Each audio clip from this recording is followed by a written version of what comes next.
Right, welcome everyone to Fazlift's podcast, episode 18. Today I have guest Alex Shinaz on again from Team Metal Athletics. Great to be joined by you again. Welcome, mate. How you doing? Doing good, Vaz. Good to Awesome. talk to you. Awesome. So today's topic is going to be giving Alex a platform to discuss what happened with the latest prep, which was involving Dave Palumbo, Alex himself, and Giovanni Constantino Del Biondo, I think his name is, but aka John Effer. We'll refer to him as John from here on out.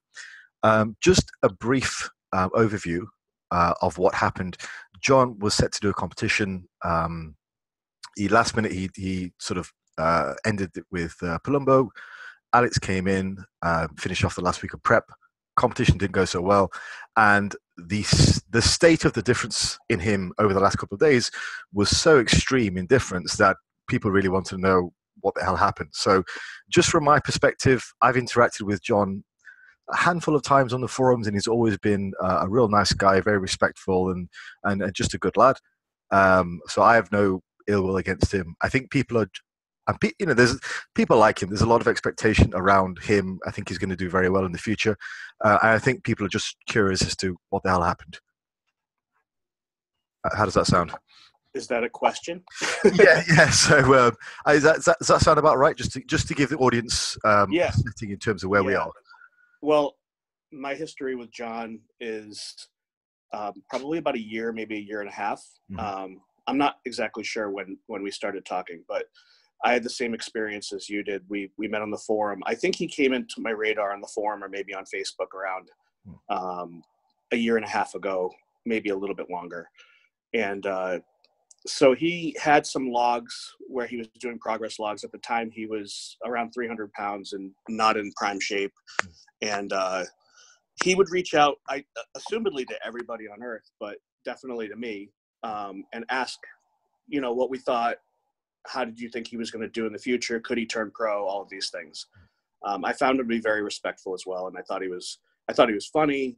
He's interesting. He's got his own kind of unique character. He wears the Hawaiian shirts. He's got the big Bollywood presence and the hair. He's done some movies. So I liked him right from the start. I thought he was a really funny kid, and like you said, respectful. But at the same time, I knew that he was working with Dave, and so I didn't give him much in the way of critique. I would just say, I think you need to be leaner. And he would say, I'm going to do a show. And I'd say, well, okay, go talk to Dave and do a show. That sounds like a good idea. You're about ready to strip that off. Then he came back to me and said that he was leaving Dave and didn't give me much of a reason. And I said, I don't know why you're leaving him. Your last show went well. You won team nationals. Why would you go?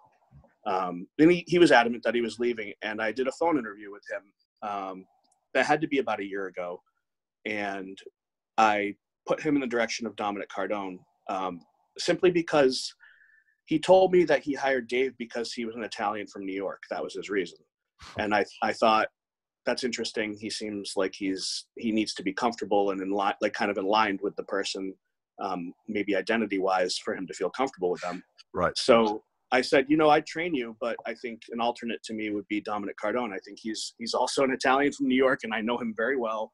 I know he's a fantastic coach, and he's young, like you. He's been through what you've been through. He's done team nationals. I think he lines up really well with you. So he ended up going to Dominic, and I think he worked with him for about 3 months. And in that time frame, I didn't have any interaction with John at all. I kind of at the same time withdrew from the forums a bit, dropped my moderator positions, and just focused on my own responsibilities. Like I was starting a print shop and some other stuff. So I had my client workload. Like, as you know, I've got 3 businesses, so I'm pretty much flat out all the time. So at that time, I wasn't really on the forums. I know he had a progress log. And then one time he hit me up and he said, can you get my progress log deleted? And I said, I can't do it, but I think I sent it to you to do. Yeah, I did that. Yeah. Yeah. And I just said, can you delete it for him? He doesn't want it up there. I didn't know the reason. I thought he had come into some conflict with some of the posters. But I basically pushed it off and said, no, I don't moderate anymore. I'm not doing that. So then a bit more recently, he started dieting, and he would send me pictures that were improving. week by week. And then he started to look very good Mm-hmm. coming into the Atlantic States. I thought there wasn't going to be much of a challenge for him in the super heavyweight division. So I talked to him more and more, increasing into the Atlantic States, but I never gave him any advice. It was just encouragement. I would tell him that he's going to do great. He looks great. And he seemed to be fixated on not just winning, but winning everything. Yeah. And that if he didn't win everything, it was going to matter. It was a kind of a lose-lose situation, because he could either win everything and it was okay, or he would not win everything and it was terrible. And so I took note of that, and I think at the time it didn't really concern me as much as it should have. I was just like, he's young, I get it. But it turned out later to be a major issue and like character thing for him. So what happened next was he messaged me, texted me that he was a few days out of Atlantics and he had taken a Lasix against or behind Dave's back, more or less. Okay. And he actually said, I'm on the treadmill. My heart is pumping really fast. I don't feel well. I can't breathe. What do I do? And I said, you need to rehydrate, and then tell Dave immediately what you've done. Just to clarify for the audience at this point, this is when he was still working with Dave, and he was with Dave. And yeah. How many days prior to which competition was this? 2 days prior to the Atlantic States. Was that was the one that you were coaching for? I don't know what impetus he had to take a Lasix 2 days out. I don't know what. He didn't tell me why. Gotcha. Okay. He just said, I did this and I don't feel well. He was sending me pictures every day, and I think he was probably sending a lot of people pictures every day. Mm-hmm. And I was just saying, you look good, you look good, you look good. And he's like, yeah, I've had McDonald's 3 times this week. So it kind of piqued my curiosity, because I think that he might have done other diuretics earlier in the week, and it was getting away from Dave, and he was probably just feeding him, thinking, what the fuck's going on? Yeah. So, but the only diuretics I knew about was the Lasix 2 days before, for a fact. So I just told him to rehydrate. I told him to get, potassium and sodium through Morton's Light Salt and some Powerade, and get off the treadmill and rest for the rest of the day. Just make sure he got hydrated, and he bounced back pretty much fine. But in the text, he said, Dave's diuretic protocol is pretty straightforward with Diazide. Should I still do that? And I said, you should tell Dave what you're doing. And he said, well, can it fuck me up? Can I die? And I said, it's very sensitive either way. I'm not going to say whether you're going to die or not. I don't know, but you should tell Dave, because, and I said to him, which I regret, maybe just tell Dave you can only get Lasix. I really should have just been adamant, you should tell Dave. But that was what I told him. I said, maybe just tell him you can only get Lasix. So at least he could adjust by adding potassium, right? Yeah. For those who are listening, depending on the protocol, it's going to depend on what type of diuretic you use, if you choose to use diuretic. So if you and your coach aren't aligned with your protocol and the diuretics you're using, it's not going to have the desired result. You end up with really wacky mineral balances. Mm-hmm. So anyway, he ended up winning the class, and he was very flat, but he won it. I don't know what he weighed, something like in the 250 range. He might have been 255 or something like that. He's big kid. Yeah.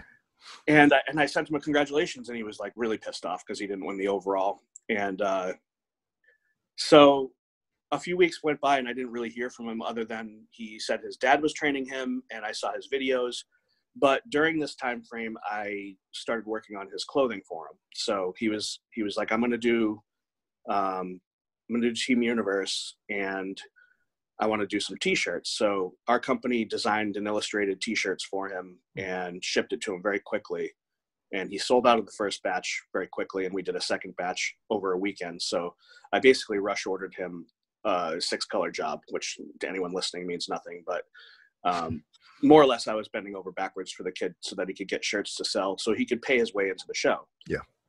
And at the same time, he was also telling me about a mentor of his, who was another coach. I'm not going to name the guy, but a mentor of his who he had agreed to pay 10% of his career earnings to for mentorship.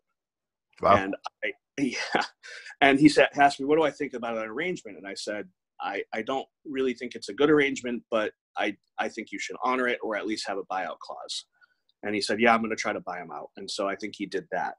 And then he came to me and said, I'm having trouble with my web developer. He's not allowing me to make changes without paying him $2,500. And I said, John, there's no chance on earth that you need to pay any web developer $2,500 for the website you have. I said, I have a guy who can make you a website for under $500 that does what you do. I said, I don't know how you want to handle it, but once you're done with him, I'll give you my guy. I've made about 13 websites with him. And he was like, okay, great, thanks. So at this point, I'm basically like just helping wherever I can. Yeah. And he's sending me pictures, and to be quite frank, he looked bad. He looked very, very soft, and he had dropped 20 something pounds. Yeah. And he had done it by eating like tuna fish and Stairmaster 3 hours a day. At this point, just for the audience's clarity, is he still with Dave at this point? I know you said he'd been trained by his father. He's dropped Dave, and he's trained by his father at this point. Gotcha. Yeah. Who I'd never had any interaction with at all. So coming into the week of the show, or the week before the show, he sent me pictures 2 or 3 days in a row and said, I feel like I need to eat. My dad doesn't want me to eat. What should I do? And I said, you really do need carbohydrates now. You really and not just a refeed, but in my opinion, you should be steady into the show with carbs. Yeah. I thought that too. Yeah. I just felt like his best, what his body was doing was being extremely tired and having hormonal responses in the negative fashion to the stress. Yeah. So I thought the best way to combat that was to do less cardio, to eat a moderate amount of carbohydrates, to drop the protein, and to drop sodium a bit, because I asked him what his sodium was, and he said unlimited was the number. So I don't think he was counting sodium at all. He was just putting everything on it, which, most people do when they're having no carbs. And so we came into the show on Saturday. I'm pulling up the first diet I gave him. I asked him to check in daily, and I'm just going to read through it because it's pretty straight up. First thing I asked him was, he said, I'm very carb sensitive. And I said, okay, first of all, when people tell me that, I basically don't believe it. I just think that they're not eating correctly. They're not eating the correct carbs. They're just eating like whatever, like bread or stuff with fiber that they're not digesting well. There's something that, most people can handle moderate carbohydrates as long as they're digesting fine. Sure. And I think you have to be a little bit more sensitive to that peak week, without a doubt. Right. So what I did was I took his vegetables down quite a bit, because he had a lot of vegetables in, and then I added white potato because it was his choice, and this is where the potato meme comes in. Yeah. So I asked him what carbs he could handle pretty well, and he said, I kind of ran through the list, and he said potato. I said potato. He said, yeah, I digest potato awesome. I was like, okay. So meal 1 was 2 eggs. Before he was eating it was pretty similar to this. I just changed the fat downwards and the protein downwards and the carbs upwards. So he was having almost the same amount of calories, more or less. He had two whole eggs, 6 ounce liquid egg whites, 4 ounce white potato, 1 cup of spinach for meal 1. Meal 2 was 4.5 ounce chicken breast. So for a guy his size, it's not very much. 20 grams of walnuts. He had 30 grams before.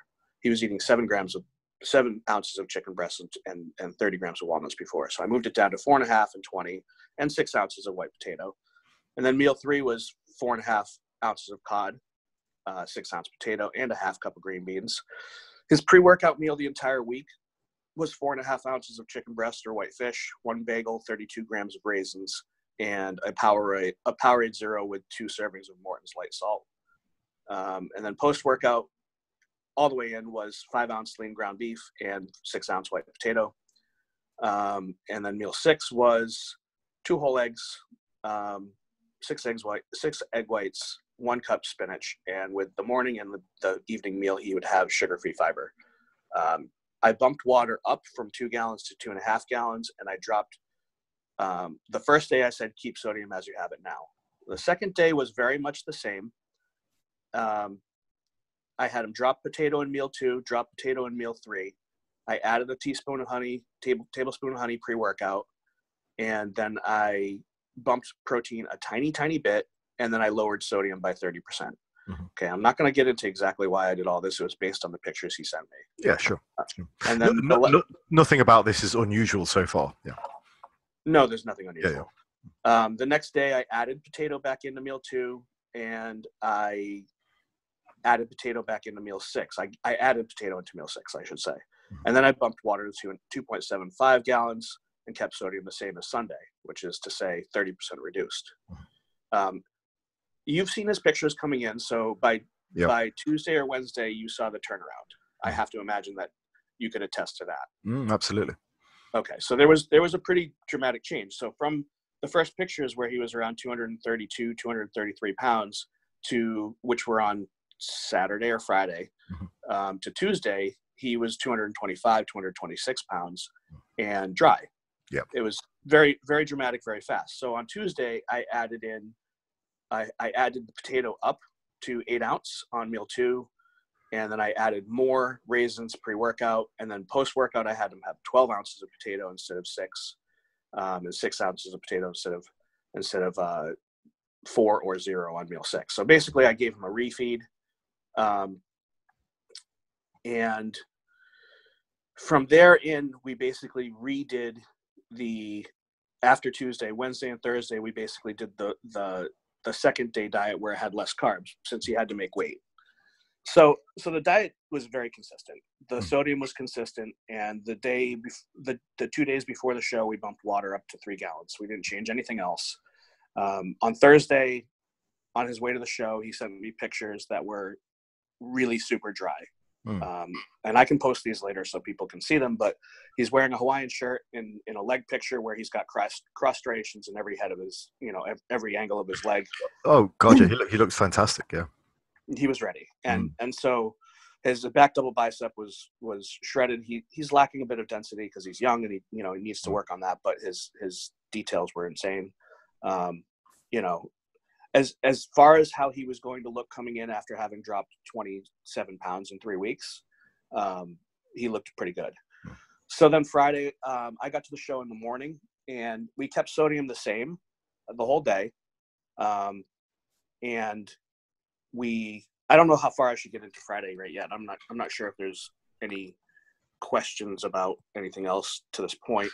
I know that we talked about some of the other stuff, but I think just from my perspective, just sort of from what I'm hearing and just for the benefit of the audience, essentially as you were doing these changes, it's all sort of clicking for me now, because that's exactly what I was thinking. Look at his photos. I thought he came to you depleted. I thought he needed carbs. He came to you not only depleted, but he looked tired as well. He was very tired. You put up a comparison picture of him when he first came to you to, I think, sort of midweek that week or something like that, or perhaps to Tuesday. And there was such a dramatic change in how he looked. The only thing I would have said at that point was feed him more carbs, which is what you're saying is exactly what you did. So my point is, everything for the course of up until Friday, that's all seems very normal. And it's just, from my perspective, it's certainly what I would do. I was so confident coming into Friday that I had like zero concerns. Yeah. So I'm gonna back up a little bit. Sure. I'm gonna back up a little bit because some of the other changes that I made are pertinent. After the Atlantic States, he told me that he was on 100 milligrams or micrograms of T3 and 125 or 120 micrograms of Clen. Right. And he said he felt very bad. Yeah, it's a high dose. Yeah. It's a dose that I've only tried once, and it was under the guidance of Dave Palumbo, which I'm sure he doesn't remember having me as a client, but that was the case. It's the only time I've ever done it. It was 12 years ago, and I didn't feel good either and dropped him as a coach. So, I didn't want to make this about Dave. I have all the respect in the world for Dave. At least I did until he decided to make a video without talking to me at all, with Boston Lloyd, who doesn't seem to have goals. He has targets. He just decides to target somebody, and he's going to get a lot of views by tearing them down. And he's very good at it. I think that added to John's pressure quite a lot. Oh gosh. Yeah. So, I've been very quiet. I did not want to address this on social media. I don't want to hurt John. I really don't. But the way this ends is pretty sad, and it hurt me personally. And the aftermath of watching John post which actually I didn't see, and Boston Post, which I also haven't seen. I haven't read them. My wife read them and started, coming to me with stuff. And I said, you need to stop. I have other things I need to be doing, and I cannot focus if I'm feeling sorry for myself or reading stuff about myself or fielding emails from people telling me I'm going to kill somebody or some stupid shit like this. Yeah. So going back, I advised him to bring down his T3 to between 37.5 and 50 micrograms. And I advised him to take time off entirely. Makes perfect sense, yeah. Intermittently, he'd tell me, oh, I'm doing Adderall. Oh, I'm doing this. And I tell him, don't do Adderall and Clen together. They can contraindicate each other, and you can have issues. And so he's just he's working with his dad. He's doing his own thing, and he's kind of throwing it out there. And I'm sure he's getting multiple different views. And I don't know which parts are coming in. So this begs the question, which everybody has asked me, is why would you take this prep? And I'm not going to name who called me, but a couple people called me and said, do not do the prep. He will sabotage it at the end, and you're going to look really bad. He's very visible, and it's not going to end well. And I honestly, I felt like I was in such control by this point that I was like really not worried. We were vibing really well. We were getting along very well. We were laughing at stuff and friendly. And I'd worked with him on shirts, and he paid me promptly and all this stuff. And then coming into the show, I didn't even ask him for payment. I did ask him for nothing. So anyone who thinks that I'm praying. Yeah, and I saw on social media you were with him at the competition at the weigh-in and all that stuff as well. You look like you're both having a good time, so that was really good. Can we just back up a little bit and just talk a little bit about initially why did he drop Dave in the interim between the Atlantic State competition and this one? What was that situation? So the real reason only he knows, but what he told me was two things. He didn't like the way he was being fed, which I think he didn't like eating McDonald's for refeeds. Okay. Yeah, I don't know. I don't really like McDonald's, so I get it. No, I don't either. It just struck me as a strange. Well, that was number one. And the other thing he told me, which at the time I thought was like kind of a shitty thing to say, but later, upon retrospect, I think it probably might have been exactly what he needed to hear. Was he told Dave he wanted to do classic for the Team U. Oh, yeah, I remember that, yeah. Yeah, and Dave's words were to him in John's quotes are, don't do it. You're going to look like shit and want to kill yourself. The backstory to that is John had a really bad depression for like a year. Okay. And he had a really bad time with it. And I have to imagine Dave knew this. I didn't know it until after the fact. Well, like driving around in New Jersey, we were talking and he told me about it. That's an especially shitty thing to say in that case then. Yeah, like I'm kind of tearing up hearing it because I've had interactions with suicide and it's really bad. It's like you say something and then it hits them and they do it and you're like, it's fucked up. So I don't think Dave meant to hurt him. I think he meant to guide him. And the only thing he's probably at this point like fed up with this kid just doing stupid shit.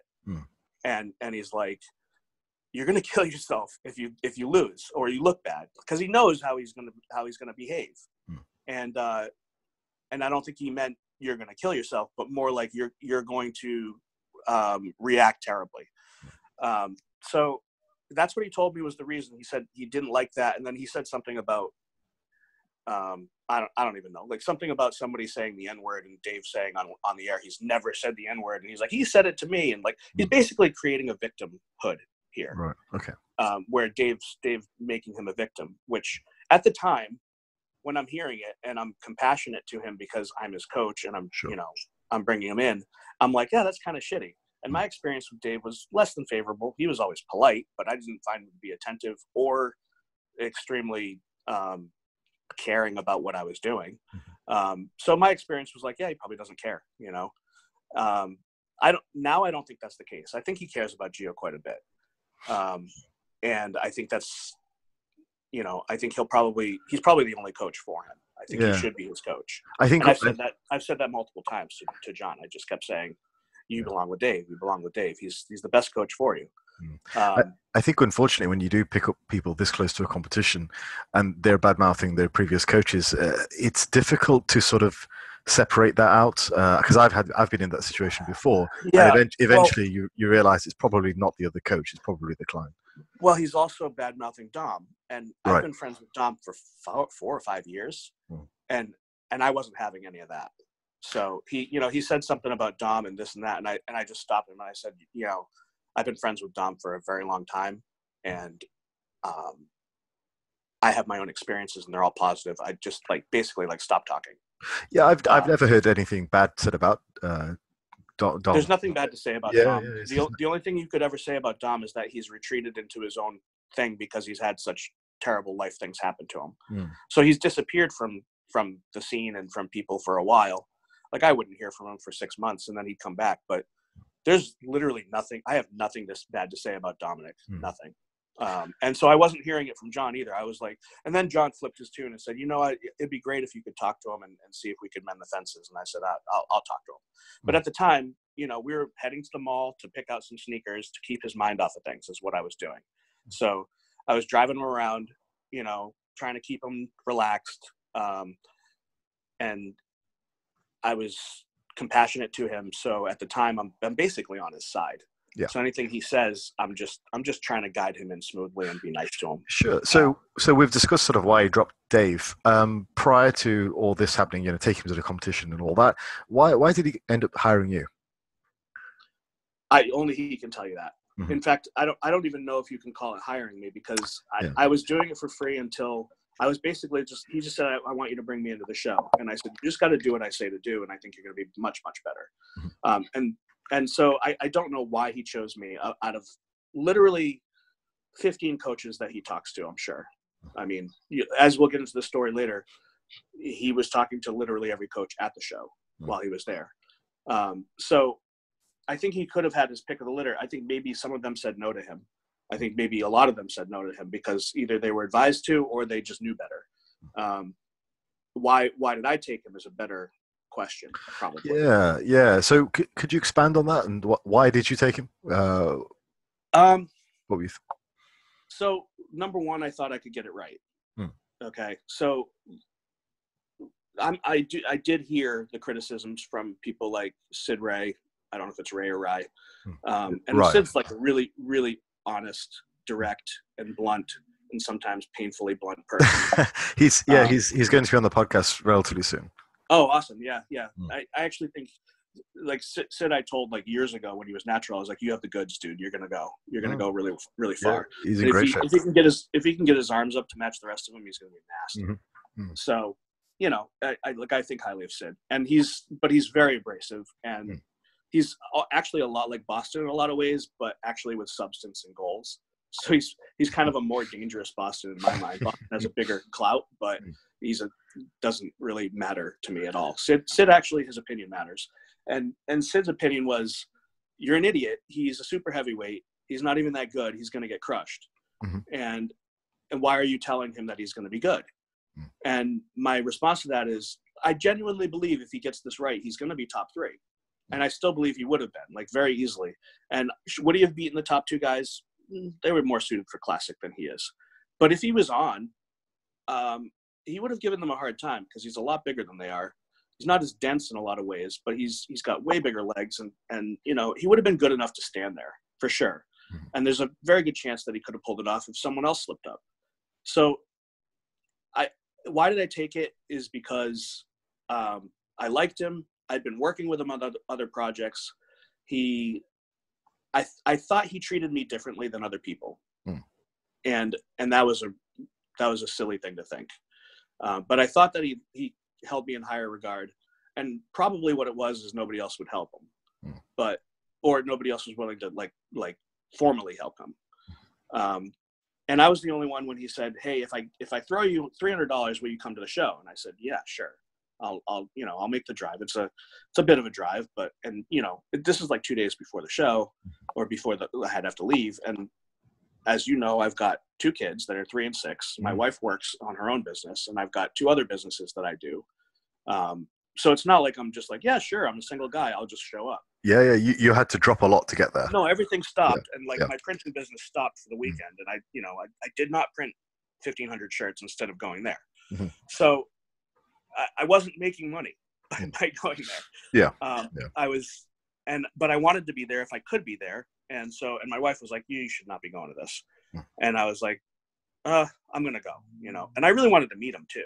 Yeah. So I'd never met him in person, and I really wanted to meet him. I had one other guy who I'd consulted with and brought him into the show, and he looked awesome. He did way better than last year. And I wanted to be there for him too. And I ended up staying with him in his hotel room the next night.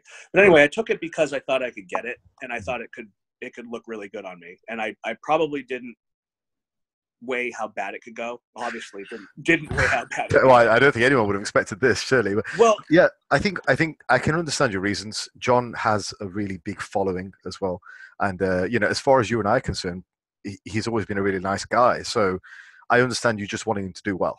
That makes sense. Yeah, that was really it, and I thought I could get it right. That was all. That was really, there wasn't like a whole lot of thought other than that. And a lot of people did warn me, including his friends. I asked a couple people their opinion. I'm not going to name them because I don't want that type of a backlash, but to them, not to me. I don't give a fuck about me. At this point, I've been shit on everywhere. But they were like, he's not stable. He does weird stuff, and he's, it could go really badly. It's not going to look good on you. That was sort of right. Yeah. And I have to just say, like, sorry guys. Next time you tell me to do something, I'm listening harder. That was sort of my next question. Before we move on to the last few days of the contest, I just wanted you to talk a little bit more about John and his personality and what you sort of garnered from his personality type and how that may have affected things going forward. Yeah. So positively, John is a very polite guy. He's very respectful of his father, which I found to be endearing. His dad's a really sweet guy too, and his sister, who I met, was really supportive of him. So family unit is really, really important to him, more so than most kids that are 21. And he talked to me a bit about that more, with the situation with his parents and his other brothers and stuff like that. And so he's bonded pretty tightly with his family.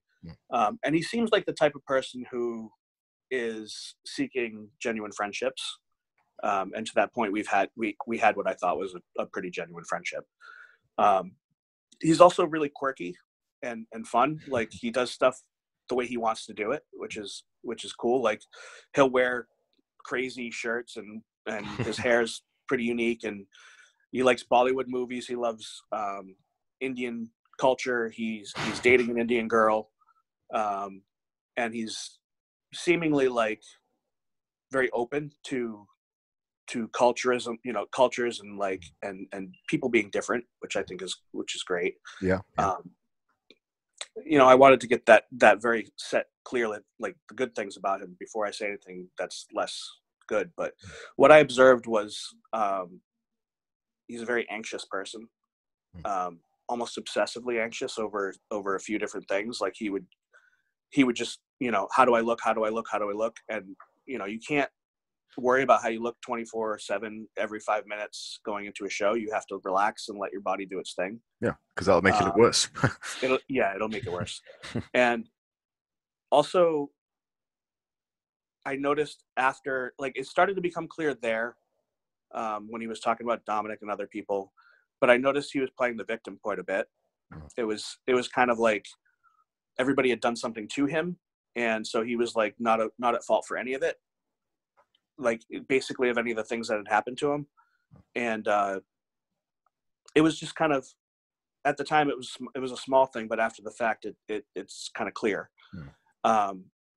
And then kind of some like delusions and dissociative like personality type of thing, where he would just be like, when I'm pro, this is going to happen. Don't you think a pro card is going to raise my stock, was a line I heard a lot.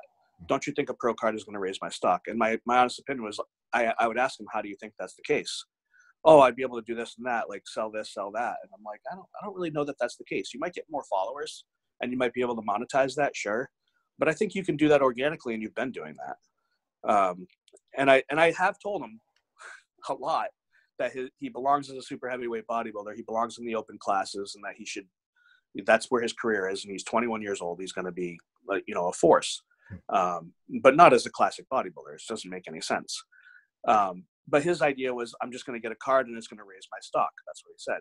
So I didn't necessarily agree with that, but he became repetitive to the point of obsessive on that point. And I had a hard time kind of distracting him from it. Just, like, here's a small task. Let's do it, was how I went about it. Sure. Let's go in the elevator, go downstairs, and let's go to the mall. Let's, you know what I mean?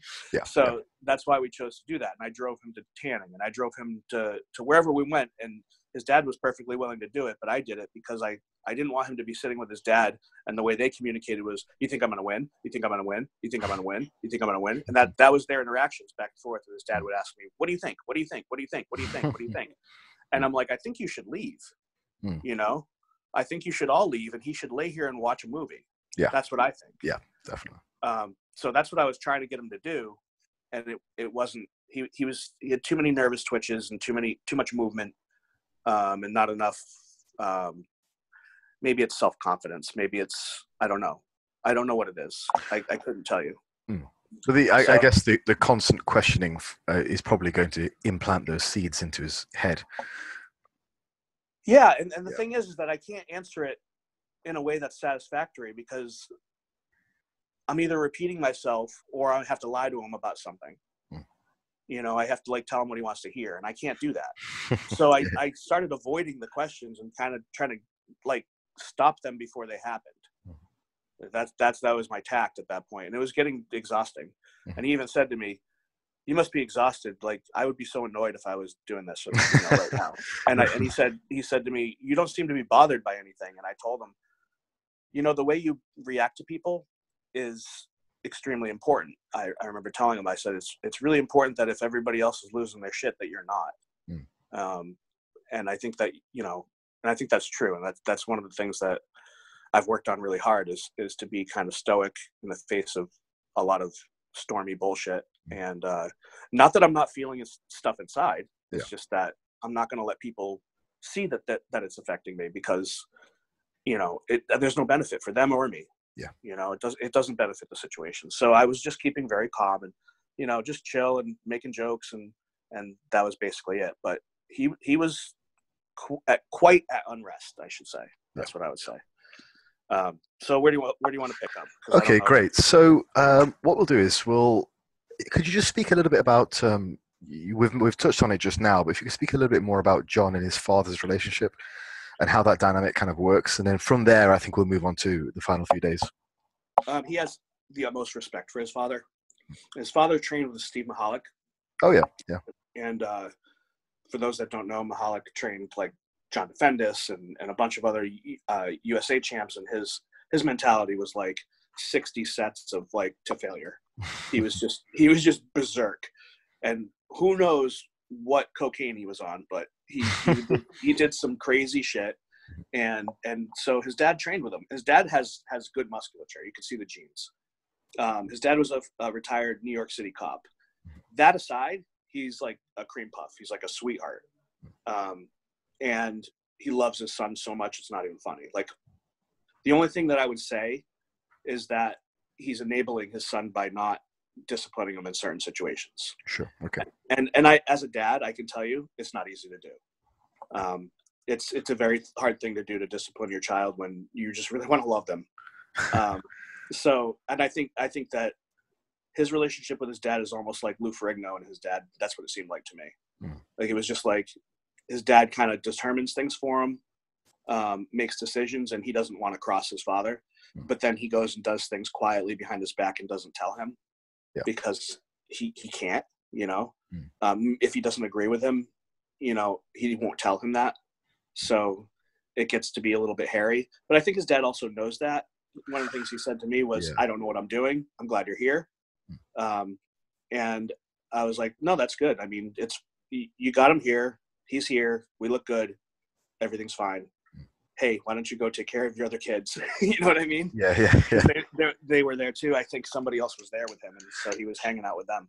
I think, just from my experience, I think that dynamic can often lend itself to this sort of narcissistic type of I'm the victim type of personality potentially. If I'm not being From too the father or the son? from the way the father treats the son, if he treats him in Yeah, that, you know, I puts really that I much really attention can't on it. comment that far. I really Mm, can't. I only met them for a short time, but yeah, yeah, to be honest, like bodybuilding aside, like he's really lucky to have his dad. mm, So I mean, he's had a hard time with his mom, and she's ill, which okay. is really sad. Mm, Um, and I'm tearing up again because she's ill with cancer, and my dad died of cancer. right. So sorry, excuse me. Um, so he's really lucky to have his dad. Yeah. So bodybuilding aside, I think he's a really good kid, Mhm. Um, so I'm really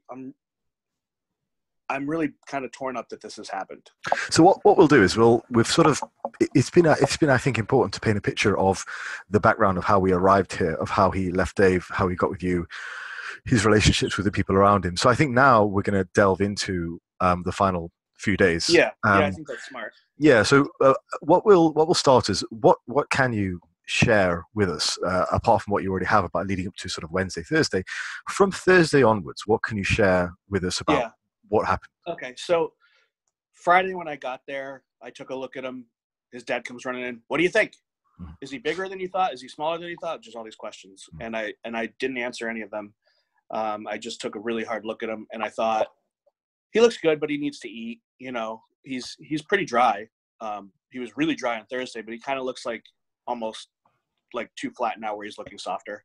Mhm. So we gave him a meal, and we kept the first like 3 meals on Friday almost identical to the meals that we had been doing all week. The only thing I did was I added a bagel with raisins in early. So meal 2 had a bagel with raisins, or meal 1 did. One of those two. I think he had meal 1, and then I got there for meal 2. That's what it was. So meal 2 had some bagel and raisins. He didn't have a scale with him, so I wasn't going to weigh him. I wasn't going to worry about that. After his third meal, which was, again, I think it was just salmon and potatoes, and it was like 6 ounces of potatoes and some salmon, small meal. Same salt, still drinking water. We did 2.5 gallons of water on Thursday, and because we had been at 3, and we were going to we did 2.25 rather, and then we were going to taper it down to somewhere between 1.5 and 2 gallons for the last day, with the idea that we were not going to do any diuretics whatsoever. So no oral diuretics, no injectable diuretics, nothing like that. So my idea was I was just going to keep drawing carbs in with the sodium low, and then if he was flat at night, I would give him a larger meal with more sodium and just put him to bed. Mhm. And every time I've ever done this, it's pretty much like the safest route. There's no home run hit, right? It's not like you're trying to like junk load necessarily. You're not Yeah. doing 4 meals of cheeseburgers. It's nothing like that. Mhm. So Boston's like, he junk loads his guys. I give him 1 meal usually, I either the think, second to yeah. last or the last meal. That's pretty big, and I wouldn't call it junk. I just want to emphasize that, because one of the criticisms levied against you was that you were trying to pack it all into the last couple of days. But from what you're saying, that's not really the case. It was just minor adjustments. So if we could just, put that to there was rest. nothing. There was no different meal. Yeah, yeah. Like I added a cookie to one of the meals, I added a muffin to one of the meals, and I added a bagel to one of the meals. Yeah. And so I've got pictures and videos of him after all of these. He posted one of them. I posted it. I don't know if he took it down, but I did not post it. He posted it. He probably did take it down because it's kind of a damning picture if you know what you're looking at. Yeah. It kind of tells the story in reverse, actually. Yeah. So the picture is and I'll repost it or send it to people if they ask, is he's extremely vascular and full at close to the end of the day, not quite the end of the day. Plenty of time to pull the water out and just kind of cruise in with like moderate sodium again. Mhm. Like that was basically the idea. So I gave him 1 meal that was 4 eggs, a 6-ounce sirloin, a side of French fries, and home fries. And he had about 10 ounces of Sprite, maybe 12 ounces of Sprite. So that was the 1 meal, and it was a little higher in sodium. And we came back to the room, and that's he looked great. And then we just laid in bed, and I gave him 1 more small meal, which was just literally just a very small meal before bed. And so we kept water in. So there was like, he wasn't not drinking water the whole way, right? Mm-hmm. Well, I go to bed. I leave him there at about 10:30, 11 o'clock. And I go to bed and with the instructions to come get me at 2 a.m. So I want to take a look at 2 a.m. And so he knocks on my door and I go out in the hallway and he does one front double bicep and one ab and thigh, which I took a picture of the ab and thigh. And Faz, he looked so bad, so deflated, so flat that he didn't even look like he'd ever squatted in his life. Yeah. Like his legs were gone. Yeah. And I just took the one picture and I said, go back in there, drink a liter of water, eat another meal. I gave him another meal. I gave him more sodium and I told him to go to bed. And he woke up in the morning dry and tight and extremely flat. So at this stage, you're worried. You would be worried. I'm worried. I'm very worried because there's no logical reason that he should wake up flat. No. He should have woken up still a little bit wet and really, really full. Yes. Yeah. That's how he should have woken up. And I should have just walked out, took one look at him and like patted him on the shoulder and be like, good job, go to bed. Mm-hmm. That's what I should have done. But I walked out and said, what the fuck is this? You know, in my head. And he's like, what do you think? What do you think? And I'm like, you need to eat and you need to get more water in you because you're gone right now. You know, I didn't say you're gone right now because he's you know, fragile. Yeah. But I said, what I'm looking at, and you've seen the picture, it's not good. Yeah. So I was so tired because I hadn't slept. I actually stayed up doing other updates that I went back in my room and I said briefly in the back of my head, he did it again. He took something, but it didn't really enter the front of my head. I was in the front of my head. I was like, no, he wouldn't do that. I just need to feed him more. So then in the morning when he woke up, he looked pretty good because I had given him more water. You know, I don't know. See, he goes back in his room. I actually don't know what he ate and I don't know what he drank, but I told him what to do. That was the one meal I wasn't there for. So I'm assuming he did what I asked him to do. And then he woke up and he looked pretty good, but he was, you know, he was still like, he needed to fill out. Was his father sharing the room with him at the time? No. Right. His father had another room. Cool. That's fine. Yeah. So we get up to go do the tan and we get to the tanning and he walks out afterwards and two things. One, the tan doesn't look good on him. And then the second thing is he's gone. Like he doesn't have any muscles. He's gone. So I'm like, we need to go eat again and we need to get a fairly big meal in. So I brought him back to the diner and he had 3 eggs, bacon, home fries, and toast. And that was it. Like there was no pancakes. There was no nothing else. Not at this point. I kept it kind of small. Now this kid can eat that in about 3 seconds. So when he eats meals, like that's not even food for him. It's like gone. It's gone so quick. He's so big. Every meal he ate like was just like instantly gone. Yeah. So he's starving.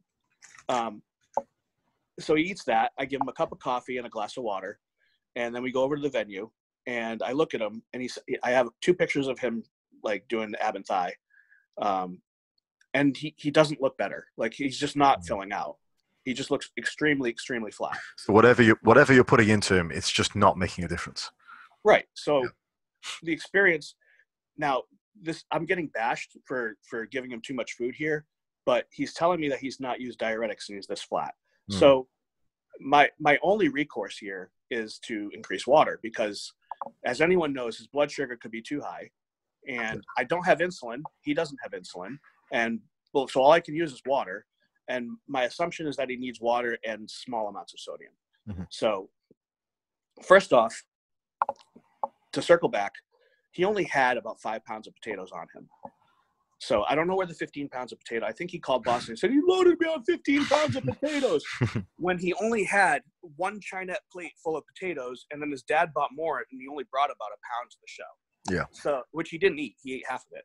So he had 5-ish pounds of potatoes over 2 days is what he had. There were no 15 pounds of potatoes. It's the stupidest shit I've ever heard. He literally can't count without a scale is what I think. Either that or he's embellishing. So at this point, we've still got hours to go. And I tell him, lay down, let your body rest. Let's see if the water kind of comes in and get up and we'll get up and pump like an hour and a half before we're going to be on stage. He lays down for about 30 seconds, gets on his phone. And I start getting texts from other coaches saying he's sending me pictures. He's really flat. He's freaking out. Yeah.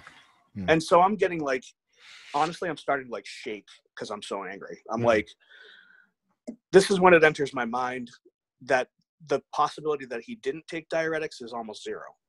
Right. And so knowing his past, his past show situations, it all just came full circle. So I'm thinking, now I've got to guess which ones he's used because he's not going to tell me. So I've got to guess if he's used a potassium sparing or a non-potassium sparing.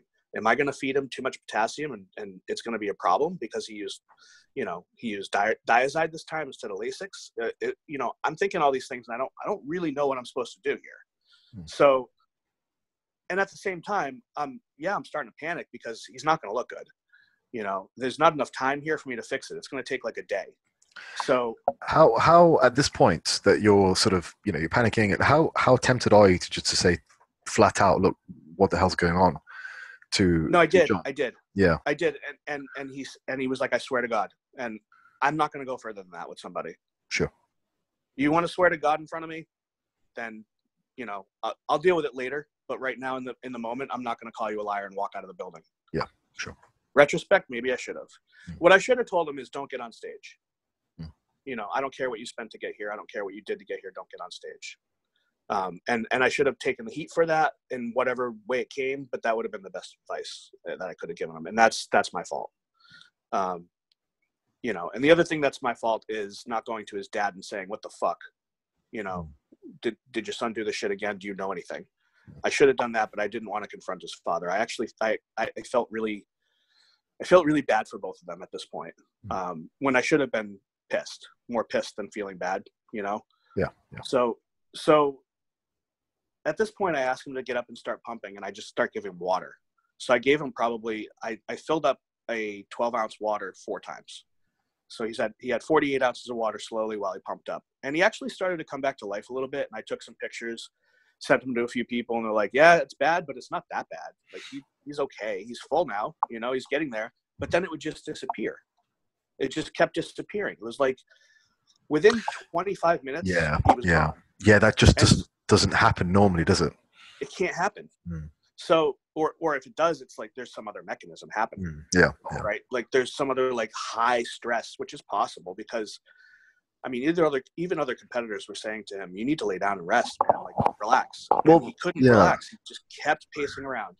So then the kind of the end of it for me, where I like emotionally lost it, checked out, was I went for a short walk to get a breather. I went to Starbucks and got myself a coffee. I just needed a minute, and which they had a Starbucks right there in the lobby. So I on my way back, I went to the bathroom, and he's standing there with Justin Miller and a couple other coaches. And Justin Miller's a nasty coach who wouldn't take him for this show because he's friends with Dave. And I have all the respect in the world for Justin, and he doesn't know me, and he probably thinks I'm fucking terrible. But, I shook his hand, hey, Justin, and walked out. And at that point, I was like, yeah, I don't know. I don't know what he's doing. I basically gave him another donut and a small meal, like was earlier than that, like an hour before he had some chicken, like 4 ounces of chicken and 6 ounces of potatoes or 8 ounces of potatoes, I think it was. So he had that, a donut, and then I said, have some potato chips. Well, then I come back and the potato chips are like gone. He ate a whole bag. So even after all this, there was still another hour and a half. So like he didn't get on till like 2. So, we're talking like we got there at 8 a.m. and he didn't get on till 2. So somewhere around like noon or 12:30, something like that. I wish I had better notes, but I was just kind of in the middle of it there when I was there. I took another look at him and he just looked soft and like, but his body was changing so rapidly. It was really bizarre. It was like, he would look full and then he would look really watery. And then he would like, his glutes started to dry out. And I was like, oh, that's cool. Like, all right, maybe we're going to be good here. And then they just fell apart. Like it was like all the water just went into his skin. Yeah. And they looked really bad. Like he was actually about to get into line and I saw glute striations. And then all of a sudden they were gone again, like really fast. So, the salt water thing, people are like, he had me drink salt water.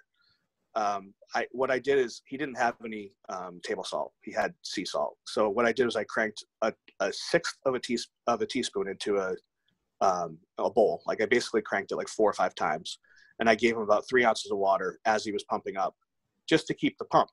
Mm-hmm. And because he was like not really keeping it. It was not really staying. Like things were like moving pretty quick. I'm just throwing darts now. So I gave him, like, the salt water was literally 450 to 600 milligrams of salt. So that made no difference. It's not much, no. No, that made no difference at the end of it. So the day of the show, whatever he had for salt was whatever potato chips he ate. Like, I'm not sure if other competitors were eating them because they were open on the table, or if he ate that much, but I told him to have a handful. I said, have a handful of potato chips. So he should have had, like, maybe 800 milligrams of salt from that. And then the 800 milligrams I gave him, and then his breakfast, and then his one meal. So he should have been at like 3 to 4 grams of salt that day, which would have been about normal, maybe a little bit more. And given dehydration with water coming in was probably what he needed. But I don't know. I don't know exactly what happened when I went to the bathroom, or what at any other point what he took. I can't tell you, or what he ate. I honestly don't know. So in retrospect, I think if I have to piece it together and make a guess, I think he probably used Lasix because he had it available. At least that's what he had available the show before. And I think he probably took it fairly early, maybe mid-afternoon to late afternoon the night before the show. I think he probably took it before we looked really good. And then it started to work, and by 2 a.m. he was gone. And I don't know if he took anything else, but it wouldn't surprise me. At that point, when I saw him at 2 a.m., it was just, it should have been very clear. I just can't really tell you exactly, unless I knew which diuretic it was, then I could kind of pinpoint when it happened. But other than that, it's just guessing. So my feeling is that if you're inexperienced and you look at yourself, the day before the show, you think, I'm not dry enough. Like I'm really full, but I'm not dry enough. I need to dry out. And the truth is, you need to go to bed and dry out and wait for you've got like 16 hours before you're on stage. If you just go basically the way you are with a little bit limited water, you're going to be dry, especially when you're as dry as he was Thursday and Friday. So that's my best guess. And it's the guess of a lot of people who have talked to me. Yeah. So it's, it's unfortunate that the only person that knows the truth is John. And if he did not take diuretics, and I told him this, I said, if you didn't take diuretics and this is what your body does, you're not meant for bodybuilding. You're going to have a really hard time peaking ever. Because this is an abnormal response. We did everything like we did all week, and you looked completely normal. And then, so if you didn't take diuretics, you have like insane amounts of stress hormones in your body when you come into shows, and you're going to look like doo-doo the rest of your life unless you control that. So I don't think that's the case. I don't think that's the case at all. I think he took diuretics. Yeah. That's my feeling. The acute nature of the changes certainly seems to suggest that. I wanted to I guess give you a chance to sort of say your piece on this, but or perhaps we covered it already, but the majority of the criticisms levied against you were against this supposedly huge amount of potatoes you were giving him, but also the salt water which you were supposedly necking down him. Now, the impression that I'm getting from talking to you now is that it was actually done in a methodical way, rather than this, like, I've got a protocol, I'm going to shove it down your throat kind of thing. So could you just sort of, just once again, kind of put that to rest? Because I think that's one of the major criticisms coming in from the forums, at least. I don't know who would believe that someone could eat 15 pounds of potatoes. Like, how long would it take somebody to do that? That's what I want to know. Because anybody who's reached out to me and say you're an idiot for 15 pounds of potatoes, I'd like you to try to eat it. Like, record it and see how quickly you can do it. It's going to take you all day. So maybe 2 days. I don't even know. It's going to take a long time. And that's if you're only eating potatoes, right? So he didn't have 15 pounds of potatoes with him. They didn't exist. There was maybe 5. And I don't even think there was 5. He went and bought more, which I never saw because they were in his dad's room. His dad cooked, and he only brought a Tupperware full to the show. So I don't know how many pounds of potatoes you can fit in the Tupperware, but it's not 15. Yeah. The reason potatoes existed in the first place in this prep is because he told me this is what he can digest quickly. Anyone who works with me knows I typically use rice products, or who has worked with me. They know I typically will use rice products. I like to use bagels, sometimes a muffin or a cookie. But it's pretty much just that. And then my go-to for like to really fill out if you're flat is usually steak and fries. That's usually it. I don't usually do a burger. I use steak and fries. I might add an egg. In John's case, I added 4 eggs because he was huge. He's a big guy. And also he ate the 2 eggs in one bite. And I was like, he needs more food than this. So did I make mistakes? Yeah, absolutely. I mean, I made so many mistakes. It's not even funny based on what I could have done. But given the information I had in the plan that I had in place, which was pretty straightforward, none of the decisions I had to make were normal. They weren't typical. Typically, I'd wake up the morning of the show and I'd have literally a normal meal, just like chicken, and in this case, white potato. Yeah. Oh, also, by the way, I had white potato and everything because he told me white potato, but he was eating yellow potatoes. Okay. Because I don't know if he knows the difference between white and yellow potatoes, but evidently they were fine because he used those all week. Okay. So there was no potato load. I don't know where this thing came from, but his meals consisted of primarily potatoes, small portions of protein, and occasionally bagel. And that's all very standard for the last few days. That's all very. I don't think it's non-standard. For the last few days, it was. I want to just address one more thing, some possibility which may have occurred, because as we said right from the beginning, we both really like John. Wish him nothing but the best for the future. Is there a third possibility that he has perhaps uncovered or unearthed some potential health problems? I don't think so because, well, I haven't seen him now, but he told me he was back to normal. Like he said, I had to take a diuretic the night of the show. And I'm like, he's been on the forum. He's been on the forum today, and he said his resting heart rate's very, very high.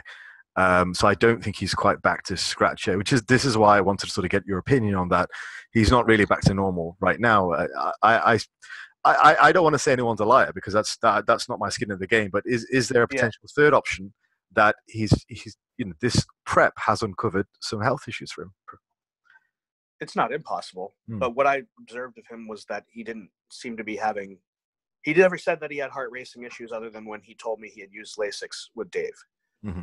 He never told me other than that. And then after the show, to put on 20-something pounds in a day is, and when he said he barely ate, which I think he went out for pizza is what he told me he was going to do. I don't know what he ate when he went for pizza, but he said he was going to get a pizza when I left him. For you to put on 20 pounds is a diuretic rebound. That's my expectation. If it's not, then yeah, I mean, he could, but his body acted completely normal the whole way in. It did everything it was supposed to do. And then he dropped most of the weight post-show. If his heart rate's high, I can't really speak on that. I don't know. Well, I don't know what I don't want to speculate negatively, but because since he's lost the water now and his heart rate's back sky high, that starts to get you thinking. Perhaps is there potentially he's taken some more just to, I don't know. What specifically? Potentially, I don't know. I think that's probably speculation, which I don't need to make. Well, like hypertension. Yeah, potentially, or just to get rid of some of the blokes, just put up some decent pictures. Say, hey guys, I'm okay. I just don't know what he's done this week at all. Yeah. But like he could have been using diuretics every day this week. I don't know. Yeah. I don't know. I don't know the answer to that. What I do know is that for him to blow up overnight and then kind of body come back to normal physically, like the way it looks pretty quickly, and not have like edema in the ankles all week and all that, shows me that his body seems to be resilient enough, unless he's doing that with diuretics. Right. I don't have enough information. Yeah. Well, that's it, isn't it? That's the big question mark. Right. Well, in regards to sort of the situation moving forward, I think this was a sad situation on both sides, because obviously for yourself and your business, you applied not only business time into this, but also emotionally you're involved in this as well. And the same with John. Obviously, this competition was a big deal for him. It's a huge letdown for both of you. And it. But I just wanted to say, John's not here, but we both do wish him all the best. And personally, I would like to get him on myself to get his side of the story too. But Sure. is there anything else that you'd like to say? Anything else that we've missed potentially? I mean, if you're asking me about like me personally, like how I'll do or how I'll be after this, yeah, please do. Yeah, I don't really know what the backlash will be. I don't know if people will listen to this and believe me or believe him, or if I'm even telling a story that's to be believed. I don't really know. I'm just giving you my account. sure. Yeah. I think I've had enough people reach out to me. Almost all of my clients reached out to me and said, like, this isn't how you operate. This isn't how you were with me. I've made mistakes with clients before in preps. I've had not given people enough water at the end. If like I can tell you straight up, Adam Walsh at his competition needed more water because we went on so late, and I should have given him a couple more liters of water. He blew up with water and looked great. And that was my fault because I just didn't quite get it. I'm not perfect. I've made mistakes with preps, and I've had some preps where the body's gone haywire at the end because we pushed for too hard for too long. I'm not going to sit here and say, it's like Luke Sando was like 16th place, and then he was third at the Arnold, and like when he was 16th or 9th place or whatever he was, he was took too many diuretics and ended up almost in the hospital or in the hospital or whatever. And people aren't like, oh, Chris Aceto killed him. Yeah. The next show he's back and he figured it out and he looks nasty, and people are like, great. And then the next show after that he's like 6th place again. Yeah. I think probably no one's like, oh, Chris Aceto fucked him up. Nobody does that. So I don't know how long lasting these things are. I think probably the difference between this prep and others that you may have wanted to improve on is that there's just a huge amount of question marks over what went wrong here. And I think for me personally speaking, as a coach, that's always quite frustrating, because if something goes wrong and you know what you did, that's fine. But if something goes wrong, nobody took a win home this weekend. Right. I took no wins home this weekend, and doing this podcast is not trying to get a win. I lost. I took a big L. I think we've just covered your story here. We've been very respectful for both sides, definitely. Yeah. So I mean, as far as my business is concerned, I got a job to do with the people I have, and thankfully most of them have, or all of them really, that have reached out to me have shown support. I had somebody start a prep yesterday who knows all about it and literally didn't care whatsoever. I had reach out for inquiry yesterday for a new client, and I've got several people that are in the works that are 6, 8, 10 weeks out. One guy 4 weeks out, and we're going to come on stage and we're going to look good. And the only thing that I think about is I don't really have room to put up shitty physiques right now because I'm getting 4 times the amount of views that I would normally.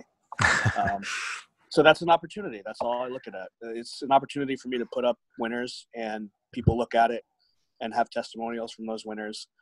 And this isn't big enough to put me down, I don't think. I'm nobody, but I'll just say that for my bodybuilding prep, you were one of the only 2 coaches that I would have gone to. So just if that means anything to you, then that's kind of my nothing.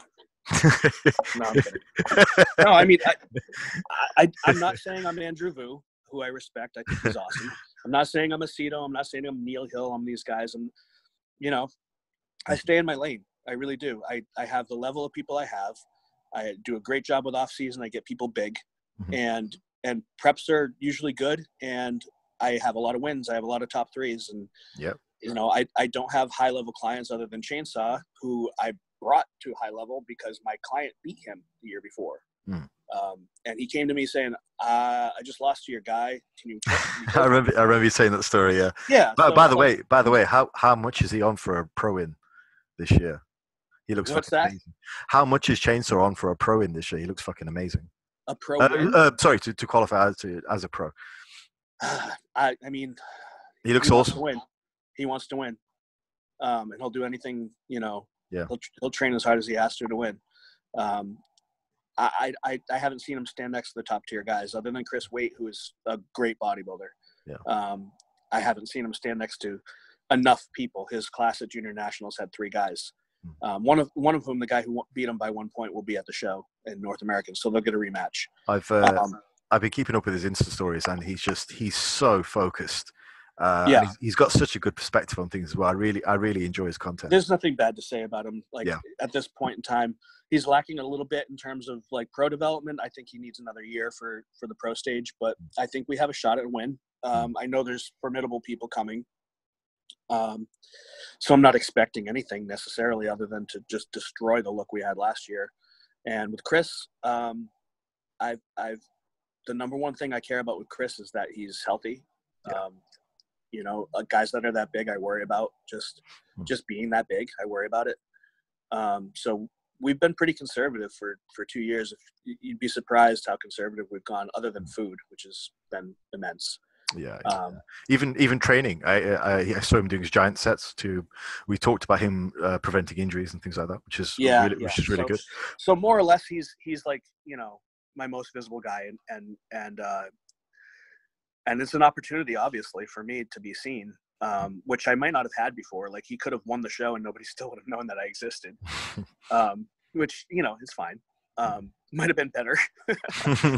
But, if he goes up there and gets a respectable, top 5 finish, right, and looks great, then it does nothing but help me. Yeah. And if he doesn't do that, I don't know. Maybe I should just do off seasons. I don't know what to tell you, but I have really high expectations. I really do, and I care a lot about the results. I cared a lot about John's results. Yeah. Well, I still want John to do well. I want him to. Yeah. I want him to come out of this, healthy, and I want him to take his time. And I think he should be with Dave, and I think he should do what Dave tells him to do. Yeah. Going forward, he should stop listening to anybody else. Yeah, I think it's definitely a learning experience, and hopefully, the first thing for John, I think, is hopefully he feels better this week, and he potentially gets himself to hospital just to make sure everything's okay. So we do wish him the best. And I haven't got any idea what's going on with him there. I haven't spoken to him about it, but I hope he does too. Absolutely. Right, Alex, thanks very much for joining us here, and hopefully the audience can now put that to rest. They've had your side of things. And everything that you've said doesn't seem to be outlandish in the slightest. And everything you did with John seems to be more reactionary. So, methodically adding things in. It was reactionary at a certain point. And right. So just, I should say methodically adding things in, not reactionary. And that seems to be, a nice, sensible way of doing things. So I think we can put some of the meme questions to rest, at least. We haven't got John's side of the story, but some of the memes that have come up from other third parties involved, like Boston Lloyd, to do with the potatoes, etc., I think we can kind of put that to rest. So at least we've managed to. Yeah, I'd like to say one thing, and that is that I think it's really important that people that are journalists, that have pages that are journalists and outlets for that, I think it's important that they get both sides of a story before they report. Yeah. I just think it's bad form to go on, especially with a third party who's not involved, who's getting fed information. So to go on with Boston is purely just for views. There's no, it's entertainment value. And for them to, I didn't watch it. I don't think I will. I don't think I want to hear what they have to say about, because it's just not. It's not going to be accurate. It's going to just make me angry or sad or whatever. Yeah. But the point is that Boston has no forum here. He has no part of this. He shouldn't be there, other than John going to him to talk about it because he wants to get out in front of it, which I get, but it's just a bad idea. And if you're a journalist with a page like Dave's, he should have just called me first. And no, I won't be going on the show. I'm not interested in now. I would have earlier. But now I've decided if I was asked, there's no way I would go on and field questions after. This is good enough for me. Yeah. This is all I want to say. Yeah, that's great. Well, I'm glad that I was able to offer you a platform for this, and we'll wrap it up here. And Alex, third time you've been on the show. Always great to have you on, man, and hopefully get you on. Yeah, I think you're going to get more views on this one. I think so. I think you're welcome. Yeah, thank you very much. I think some of yours have been some of the more popular ones, so it's pretty cool. But we'll get this out ASAP, which will probably drop later today. So sometime in the evening, Thursday evening, a little bit ahead of schedule, hopefully for you guys in America, and sort of late night Thursday over here in the UK. So once again, thanks for coming on, and I'll speak to you soon. Thanks, Faz. Cheers.